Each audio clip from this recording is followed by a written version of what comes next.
መጣ ያስጨነቀኝ ሁሉ ከመንደሬ ወጣ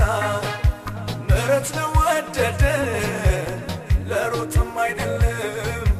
ከሚምር ከእግዚአብሔር ዘንድ ነው ይክበር ለዘላለም አትበል እንዴ አትበል እንዲያ ጌታ ያውቅሃል ያኔ ከወዲያ ከሩቅ ስላወቀው ያዕቆብን ወዶ ኤሳውን ጠላው መጣ ኢየሱስ መጣ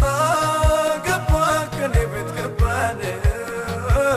ታሪኬን ሊለውጠው ደሳሳ ጎጆ አማረው